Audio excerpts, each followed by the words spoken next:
누가복음 7장 1절부터 10절의 말씀입니다. 누가복음 7장 1절부터 10절의 말씀을 우리 한 절씩 교독하도록 하겠습니다. 저부터 읽겠습니다. 예수께서 모든 말씀을 백성에게 들려주시기를 마치신 후에 가버나움으로 들어가시니라.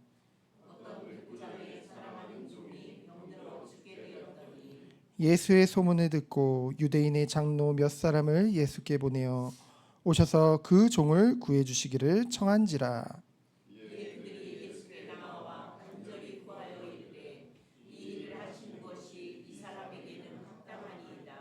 그가 우리 민족을 사랑하고 또한 우리를 위하여 회당을 지었나이다 하니,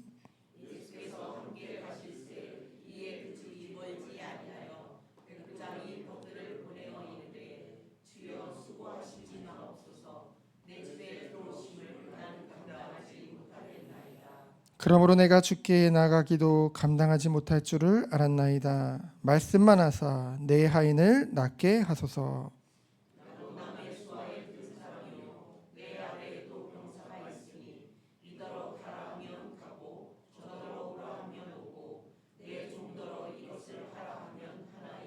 우리 두 절 같이 보시겠습니다. 예수께서 들으시고 그를 놀랍게 여겨 돌이키사 따르는 무리에게 이르시되, 내가 너희에게 이르노니 이스라엘 중에서도 이만한 믿음은 만나보지 못하였노라 하시더라.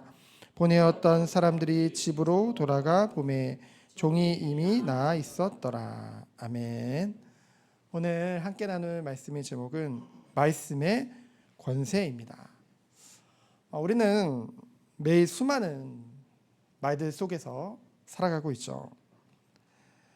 사람들의 말은 때로는 우리에게 힘도 주고 우리를 위로하기도 하지만은 때로는 실망시키기도 합니다. 사람의 말은 약속을 해도 지키지 못할 때가 많고 힘이 있어 보여도 현실 앞에서는 무력해질 때가 많죠. 그러나 성경, 곧 하나님의 말씀은 다름을 증거하고 있습니다. 이사야 55장 11절에 보면은 내 입에서 나가는 말도 헛되이 내게로 돌아오지 아니하고 라고 말씀하셨죠. 우리가 지금 나누는 이 하나님의 말씀, 예수님의 말씀은 단순히 우리에게 듣기 좋고 힘이 되는 말 정도가 아니라 권세인 줄 믿습니다. 살아계신 하나님의 권세인 줄 믿습니다. 병을 고치시기도 하고 죄를 사하시며 폭풍을 잠잠케도 하시고 심지어 죽은 자까지도 살리시는 능력의 말씀인 줄, 살아있는 하나님의 말씀인 줄 믿습니다. 오늘 누가복음 7장에는 그 말씀의 권세가 두 장면을 통해서 나타납니다. 첫 번째는 병을 이기는 말씀이고요. 두 번째는 죽음을 이기는 권세 있는 말씀이죠. 그리고 두 이야기에는 공통점이 있습니다. 둘 다 사회적으로 보면은 가장 연약한 사람들이라는 거죠. 한 사람은 종이고 또 한 사람은 남편도 없고 아들도 잃은 과부입니다. 세상은 약한 자들을 외면하죠. 늘 더 강함을 요구하고 그렇지 못하면 실패자로 낙오될 것을 말합니다. 그렇기 때문에 사람들은 불안과 염려로 때로는 매일매일 불안해하면서 그렇게 살아가고 있죠. 그러나 주님의 말씀은 가장 연약한 자를 향하는 줄 믿습니다. 오늘도 우리는 하나님의 말씀 앞에 섰죠. 세상 가운데 몸부림치던 모든 수고들을요, 이 시간 모두 주 앞에 내려놓고 주님의 말씀 앞에 내 모습 이대로 서기를 원합니다. 가장 연약하기 때문에 우리가 하나님 말씀 앞에 서면 늘 깨닫는 게 있잖아요. 누구보다 나의 연약함을 깨닫게 되죠. 그것을 긍휼히 여기는 하나님을 바라보며 오늘도 주 앞에 나가길 원합니다. 첫 번째로 말씀은 믿음으로 붙드는 자에게 역사한 줄 믿습니다. 1절로 10절의 말씀을 우리가 본격적으로 나누기 전에 먼저 1절에 보면은 예수께서 모든 말씀을 마치신 후에라고 했죠. 이는 앞서 6장의 평지수훈, 평지설교를 말하고 있죠. 예수님께서 이 땅에 오셔서 그의 백성들에게 전해야 될 이 천국 복음의 핵심으로 이후 예수님을 통해서 증거되는 모든 말씀들이 이 말씀의 범위를 벗어나지 않고 할 말을 이미 이 평지수훈을 통해 다 하셨다는 것을 강조하고 계신 것입니다. 평지수훈, 그리고 나중에 우리가 마태복음을 통해서 함께 볼 산상수훈, 둘 다 그저 성도가 참고할 모범적인 행동의 그런 정도가 아니라 하나님 나라의 백성된 우리가 삶의 목적으로 끝까지 추구하며 나아가야 할 방향이요, 주님을 닮는 모습이요, 참된 은혜의 열매인 줄 믿습니다. 그래서 1절로 10절에 보면은요, 두 인물이 등장하죠. 첫 번째로는 로마 군인인 백부장입니다. 이제 100명의 군사를 다스릴 수 있는 그런 대장이죠. 그리고 그의 종이 나오죠. 그런데 이제 그 종이 죽게 된 것입니다. 사실 그 시대 유대 사회에서는요, 종을 짐승같이 여겼기 때문에 별로 그런 거에 대해서 심각하게 느끼지 않았거든요. 그런데 오늘 말씀에 보면은 이 백부장은 2절에 보면은 그를 사랑하는 종이라고 했죠. 이 사랑이라는 단어는요, 이제 섬기다라는 말에서부터 어원이 있거든요. 그래서 그냥 단순히 내 종을 사랑한다 정도가 아니라 정말로 내 종을 내가 밑에서 겸손히 섬긴다는 의미를 담고 있죠. 이것을 볼 때 이 백부장이 보통 사람이 아니구나, 그 시대의 보통 사람이 아니구나, 그 사실을 우리는 좀 볼 수 있죠. 어쨌든 그 본문을 보면은 단순히 아팠다가 아니라 그 종이 죽을 지경이라고 했습니다. 자신의 힘으로는 할 수 있는 일이 없다는 것이죠. 그런데 여기 보면은 백부장은 직접 예수님께 오지 않고 유대 장로들을 먼저 보내는 것을 우리는 보게 되어지죠. 왜냐하면은 이후에 보겠지만은 스스로 이방인으로서 감히 주 앞에 나올 수 없다라는 그런 중심을 가지고 있었던 거예요. 그런데 이제 이 백부장을 대신해서 예수님 앞에 나온 이 유대 장로들의 모습을 보세요. 그들이 예수님께 나와서 뭐라고 말하냐면요, 이 일을 하시는 것이 이 사람에게는 합당합니다라고 얘기를 해요. 그러면서 말하기를 백부장이 우리 민족을 사랑하고 회당도 지어주었습니다. 그러면서 그의 공로를 이제 말을 한 거죠. 그렇기 때문에 결국은 무엇을 말한 거예요? 이 사람을 주님이 고쳐줄 그런 자격이 그 종에게 있다는 것이죠. 이것이 당시 유대인들의 신앙의 모습이었습니다. 하나님께 나아갈 때요, 언제나 조건을 가지고 나갔다는 거죠. 내가 무엇을 했습니다. 내가 헌신을 했습니다. 내가 봉사를 했습니다. 그래서 응답받아야 됩니다. 그것이 유대인들의 신앙이었어요. 그러나 오늘 나온 백부장의 마음은 전혀 달랐다는 것이죠.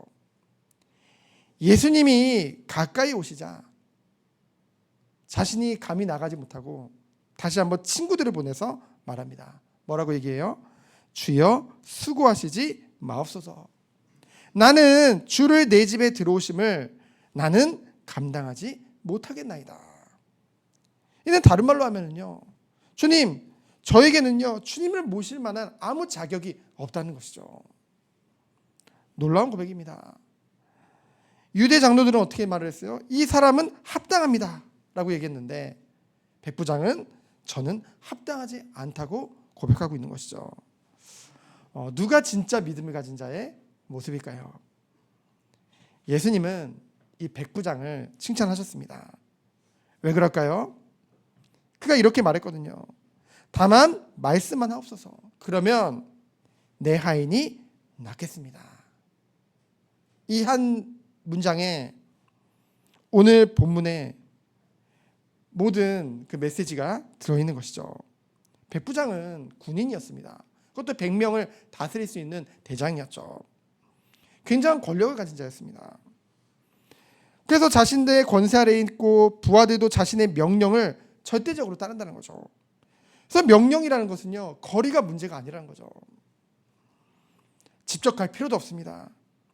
권세 있는 말 한마디면 되는 거죠. 그는 예수님의 말씀도 동일하다고 믿었습니다. 그래서 예수님은 병을 가까이 가셔야만 고치는 분이 아니라 말씀, 그 말씀 자체에 권세가 있는 분이라고 믿었다는 것이죠. 이 믿음을요, 예수님은 놀랍게 여기셨다고 했어요. 저는 이 예수님이 놀라는 장면이 굉장히 낯설더라고요. 그도 그럴 것이 딱 성경에 사복음서 2번밖에 안 나오거든요. 이 장면이, 예수님이 놀라시는 장면이. 근데 둘 다 믿음에 관한 거였습니다. 첫 번째 놀라셨을 때는 언제였어요? 예수님이 이제 예수님의 고향에 갔을 때 당연히 고향 사람들이 예수님을 반길 줄 알았더니 그들이 예수님을 믿지 않았죠. 그렇죠? 그 사실을 보고 그들의 믿음 없음 때문에 놀라셨고, 오늘 백부장의 믿음 때문에 놀라는 것을 우리는 보게 되어집니다. 자, 무엇이 예수님을 놀라게 했을까요? 바로 말씀을 절대적으로 신뢰하는 믿음이죠. 주님을요, 그저 말씀을 잘 가르쳐 주시는 랍비 정도로만 생각했다고 한다면요, 아무 부담 없이 이 백부장은 기쁜 마음으로 자신의 집으로 그 예수님을 초청했을 것입니다. 그런데요, 그는 주님을 그저 그런 랍비 정도로만, 그저 좋은 교훈을 주는 정도로만 생각하지 않았다는 것이죠. 말씀만 하시면 반드시 능력으로 역사하시는 전지전능하시고 거룩하신 주님으로 본 거예요. 그래서 그는 오늘 본문의 말씀과 같은 고백을 했던 것입니다. 오늘날 우리의 신앙생활을 보면요, 우리도 말씀보다 우리에게 다가와 있는 현실이 더 크게 보일 때가 많습니다. 우리를 둘러싼 답답한 환경과 나아지지 않는 형편들이 보일 때가 너무나도 많다는 것이죠. 또한 육신의 가시와 같은 나의 질병들도 때론 보이게 되어집니다. 경제도 보이죠. 자녀도 보이죠. 그러나 백부장은요, 그러한 모든 현실보다 말씀을 더 크게 본 줄 믿습니다. 백부장은 아까도 보시면 알겠지만은 어쩌면은 자신의 권세 아래에 있는 유대인들을 위해서 회당도 지어주고 그들을 많이 도와주고요. 또 종까지도 사랑하는 모습을 보면은 그가 평소 인품이 훌륭하고 선한 일도 많이 했음을 볼 수 있죠. 그의 인격과 겸손한, 그리고 그의 선행들을 볼 수 있다는 것이죠. 그럼에도 그는요, 주 앞에 나아갈 때 자신의 공로나 자신의 선함을 결코 내세우지 않았습니다. 사실은 내세울 것이 없었을 거예요. 이게 무슨 말이냐면요, 정말로요, 우리가 하나님의 압도적인 은혜를 체험하게 되어지면요, 결코 우리에게는 내세울 것이 단 하나도 없다는 것을 깨닫게 되어지거든요. 그러한 사람이 하나님의 은혜를 받은 자입니다. 그래서 고백할 수밖에 없었죠. 주여, 우리가 늘 무엇을 고백할 수밖에 없어요? 주여, 내가 이것도 잘했고 저것도 잘했고. 아니요, 하나님 앞에서 그런 말을 할 수가 없다니까요. 그래서 우리는 하나님 앞에 무엇을 구해야 돼요? 긍휼을 구해야죠. 주여, 저를 불쌍히 여기소서. 이 고백이 별거 아닌 것 같지만은 하나님의 놀라운 은혜가 그 가운데 있는 줄 믿습니다. 오늘도 하나님은 심령이 가난한 자들에게, 겸손히 주의 긍휼을 구하는 자들에게, 그리고 하나님의 말씀을 신뢰하는 자들에게 역사하시는 줄 믿습니다. 우리가 붙드는 것은요, 나의 공로가 아니에요. 우리를 둘러싼 현실도 아닙니다. 영원부터 지금까지 앞으로도 동일하신 하나님의 말씀이요, 하나님의 선하심과 신실하심이라는 거죠. 우리는 그것을 보면서 나아가는 것입니다. 두 번째로, 말씀은 은혜로서 죽은 자에게 생명을 주시는 권세 있는 말씀인 줄 믿습니다. 오늘 장면이 완전히 바뀌죠. 예수님께서 이제 나인성으로 가십니다. 그런데 성문 앞에서 두 행렬이 만나요. 뭔가 운명과도 같은 두 행렬이 만납니다. 한쪽은요, 생명의 행렬입니다. 예수님과 제자들, 그리고 그 예수님과 제자를 따르는 많은 무리가 함께 가죠. 생명의 행렬입니다. 반대편은요, 죽음의 행렬입니다. 장례 행렬이죠. 관 속에는요, 청년이 하나 누워 있습니다. 그런데 이 죽음은요, 한 사람만의 죽음이 아니라는 거죠. 본문은 이렇게 말합니다. 그는 한 어머니의 독자요, 그의 어머니는 과부라. 이 짧은 문장 안에 한 여인의 인생이 담겨져 있죠. 그녀는 이미 남편을 잃었습니다.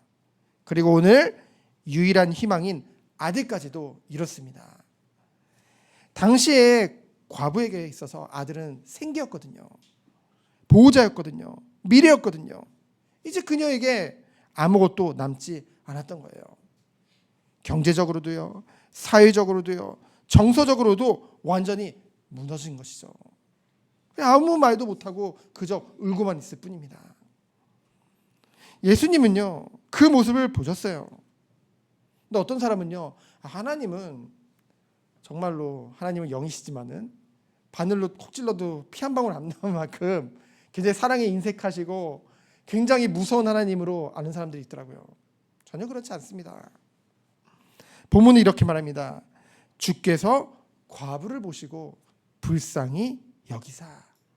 근데 여기서요, 불쌍히 여기자는 말이 창자가 끊어질 듯한 깊은 긍휼을 느끼셨다는 것을 의미합니다. 창자가 끊어질 듯한.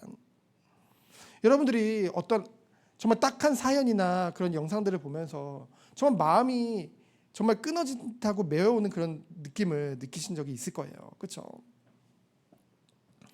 다른 번역에서는, 한글 성경에서는 그냥 불쌍히 여겼다고 했지만 다른 성경에서는, 다른 번역에서는 그의 마음이, 예수님의 마음이 동정으로 흔들렸다고 번역되었거든요.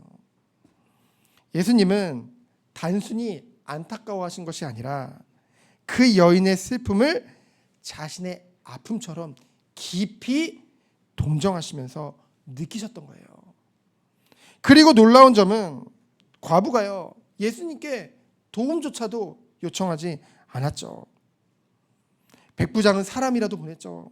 그러나 과부는 아무 말도 하지 못하고 그저 울고만 있었습니다. 그런데 누가 먼저 다가가신 거예요? 주님께서 먼저 그녀에게 다가가신 것이죠. 이것이 바로 하나님의 은혜인 줄 믿습니다. 죄인된 우리가요, 찾아가기 전에 주님이 먼저 죄인된 우리를 사랑하사 우리를 찾아오신 것이죠. 예수님은 과부에게 먼저 말씀하십니다. 그리고 위로하세요. 울지 말아라. 울지 말아라. 그리고 관에 손을 댑니다. 유대의 그 율법의 정결법상 그 시체나 그 관에 손을 대면은 부정해지는 거거든요. 그러나 예수님은 부정해지지 않으시죠. 오히려 거룩함이 그 죽음을 이겨버리는 것을 우리는 보게 되어집니다. 율법을 초월하시는 하나님이란 거죠. 그리고 말씀하세요. 14절에 보면은 청년아 내가 내게 말하노니 일어나라. 단 한마디죠. 단 한마디의 권세 있는 말씀입니다. 그런데 어떻게 돼요? 죽음이 물러가고 생명이 돌아오죠. 그 당시의 관은요, 뚜껑이 없는 관이거든요. 죽었던 청년이요, 일어나 앉아서 말을 시작합니다. 주님께서 죽음까지도 다스리시는 권세 있으신 주님이심을 우리는 볼 수 있죠. 그래서 주님의 말씀은 죽은 자도 살리시는 참 능력인 줄 믿습니다. 우리에게 어떤 어려움, 현실이 있다 할지라도 죽음보다 더 크진 않거든요. 그 다른 말로 하면은 하나님은 그 어떤 것도 이겨내고 응답하시고 승리하게 하시는 그 권세 있는 하나님인 줄 믿습니다. 그 하나님을 우리가 지금 섬기고 있는 거예요. 그 하나님이 우리의 아버지라는 것이죠. 그 능력은 지금도 동일하다는 것입니다. 그래서 이제 그 아들을 살리시고 그 어머니에게 주었다고 했죠. 이 주었다는 표현이 그 어떤 것도 요구하지 않고, 그 어머니의 믿음을 보셨냐? 아니요, 그 믿음에 대해서 성경에 기록되어지지 않습니다. 그녀가 뭐 경건한 삶을 샀는지 어떤 삶을 샀는지 전혀 기록되어지지 않아요. 그것도 필요 없다는 거죠. 그것도 아니라는 것입니다. 그녀의 공로, 그녀의 경건함 아닙니다. 하나님의 은혜인 거예요. 하나님이 묻지도 따지지도 않고 하나님이 전적으로 부어주신 하나님의 은혜, 그것이 우리를 향한 하나님의 은혜인 줄 믿습니다. 오늘날 우리도요, 오늘 이 예배를 마치고 나가면요, 이 문 밖의 세상은요, 죽음의 행렬들을 우리가 이 문 밖으로 나가면 마주하게 되어집니다. 우리는 주님을 따르는 길이죠. 그러나 저들은 죄악된 세상과 세상 임금, 공중의 권세 잡은 자, 마귀를 따르는 자들입니다. 우리의 시선은요, 슬픔과 고통도 없는 영원한 하나님 나라의 영생을 바라보며 오늘을 살아가죠. 그렇잖아요. 우리가 비록 지금 몸은 막 아픈 데도 많고, 안 먹으면 배고프고 안 자면 피곤하고, 얼마나 연약합니까? 그런데 아픔도 고통도 병도 그 어떤 것도 없는 영원한 하나님 나라, 그런 완전한 부활의 몸을 입고 영생을 살아갈 그 미래가 우리에게 보장되어진다는 것이죠. 그래서 우리는 보면서 오늘을 살아가잖아요. 그러나 저들은 눈앞의 세상이 전부로 알고요, 당장 앞에 있는 것에 집중하며 전전긍긍하며 소망 없는 삶을 살아가고 있습니다.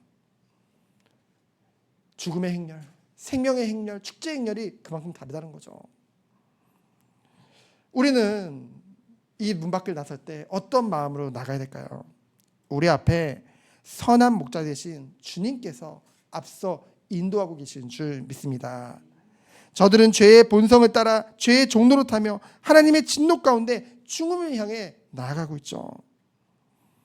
우리도 똑같이 힘들고 저들도 똑같이 힘든 것 같지만은 사실은 다를 수밖에 없습니다.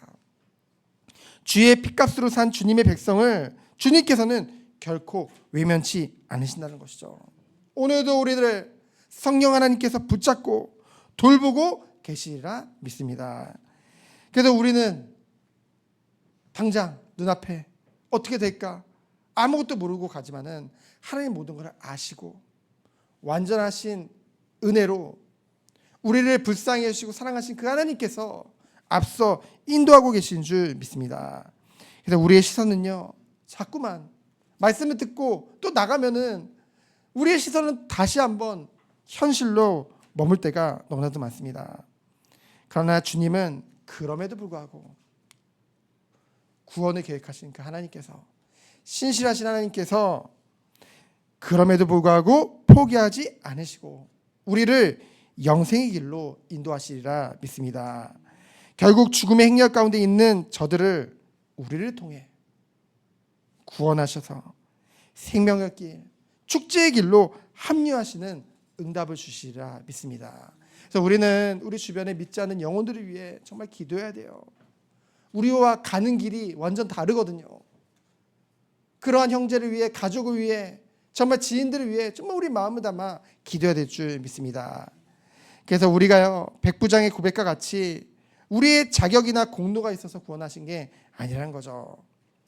나인성 과부와 같이 우리가 요청해서 주님이 우리를 구원하신 것도 아닙니다.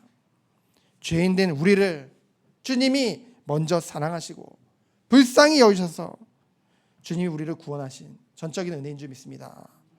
이 구원의 사랑이요, 어찌 오늘이라고 다르겠습니까? 앞으로라고 다르겠습니까?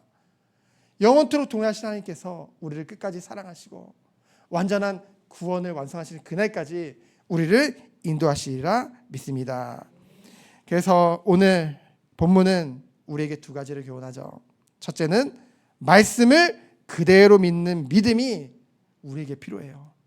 하나님의 말씀을 믿는 그 믿음. 그러면 또한 말씀은 죽음도 이기시는 권세라고 했죠. 그 어떤 것도 하나님 앞에서는 문제가 되지 않는다는 것입니다. 그래서 오늘도 우리는 세상의 말보다 주님의 말씀을 더 신뢰하기를 축원드립니다. 상황이 아니라 말씀을 붙잡고 눈에 보이는 현실보다 주님의 약속을 붙드는 우리가 되기 축원드립니다. 그 말씀은 오늘도 살아 있습니다. 그 말씀은 오늘도 역사하시는 줄 믿습니다. 그 말씀은 오늘도 죽은 심령을 살리고, 그 말씀은 오늘도 나를, 우리 가정을, 이 교회를, 우리의 인생을 새롭게 하실 줄 믿습니다. 그래서 말씀의 권세를 믿는 성도, 말씀을 의지하는 성도, 말씀대로 살아가는 성도님들이 되어지기를 예수 그리스도의 이름으로 축원드립니다. 시간 기도합니다. 주님, 예수님의 말씀을 있는 그대로, 이 하나님의 말씀만으로 충분하다고 믿는 믿음을 우리에게 주시옵소서. 눈에 보이지 않아도, 상황이 바뀌지 않아도 주님의 말씀을 가장 확실한 현실로 붙드는 믿음을 우리에게 주시옵소서. 살아계신 예수 그리스도 이름으로 기도드립니다. 아멘.